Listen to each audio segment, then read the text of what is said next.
கலாத்தியர் அதிகாரம் 6.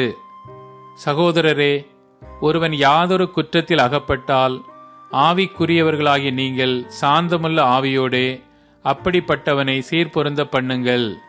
நீயும் சோதிக்கப்படாதபடிக்கு உன்னை குறித்து எச்சரிக்கையாயிரு. ஒருவர் பாரத்தை ஒருவர் சுமந்து அப்படியே கிறிஸ்துவனுடைய பிரமாணத்தை நிறைவேற்றுங்கள். ஒருவன் தான் ஒன்றுமில்லாதிருந்தும் தன்னை ஒரு பொருட்டென்று எண்ணினால் தன்னைத்தானே வஞ்சிக்கிறவன் ஆவான்.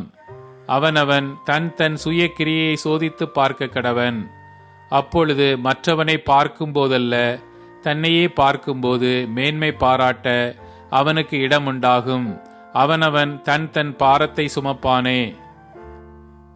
மேலும் திரு வசனத்தில் உபதேசிக்கப்படுகிறவன் உபதேசிக்கிறவனுக்கு சகல நன்மைகளிலும் பகிர்ந்து கொடுக்க கடவன். மோசம் போகாதிருங்கள். தேவன் தம்மை பரியாசம் பண்ண ஒட்டார். மனுஷன் எதை விதைக்கிறானோ அதையே அறுப்பான்.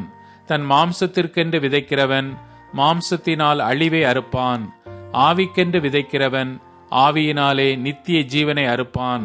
நன்மை செய்கிறதில் சோர்ந்து போகாமல் இருப்போமாக.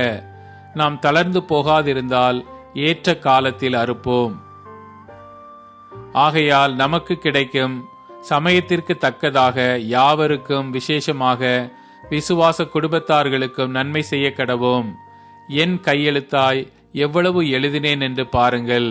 மாம்சத்தின்படி நல் வேஷமாய் காணப்பட விரும்புகிறவர்கள் எவர்களோ அவர்கள் தாங்கள் கிறிஸ்துவனுடைய சிலுவை நிமித்தம் துன்பப்படாதபடிக்கு உங்களை விருத்த சேதனம் பண்ணிக்கொள்ள கட்டாயம் பண்ணுகிறார்கள்.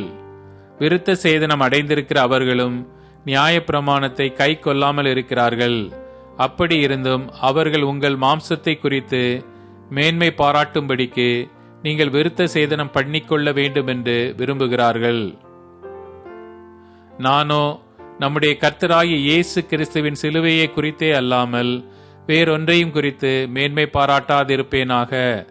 அவரால் உலகம் எனக்கு சிலுவையில் அறையுண்டிருக்கிறது. நானும் உலகத்திற்கு சிலுவையில் அறையுண்டிருக்கிறேன். கிறிஸ்து இயேசுவுக்குள் விருத்த சேதனமும் ஒன்றுமில்லை, விருத்த சேதனம் இல்லாமையும் ஒன்றுமில்லை. புது சிருஷ்டியே காரியம். இந்த பிரமாணத்தின்படி நடந்து வருகிறவர்கள் எவர்களோ அவர்களுக்கும் தேவனுடைய இஸ்ரவேலருக்கும் சமாதானமும் இரக்கமும் உண்டாயிருப்பதாக. இனிமேல் ஒருவனும் எனக்கு வருத்தம் உண்டாக்காதிருப்பானாக. கர்த்தராகிய இயேசுவினுடைய அச்சடையாளங்களை நான் என் சரீரத்திலே தரித்துக் கொண்டிருக்கிறேன். சகோதரரே, நம்முடைய கர்த்தராகிய இயேசு கிறிஸ்துவின் கிருபை உங்கள் ஆவியுடனே கூட இருப்பதாக. ஆமேன்.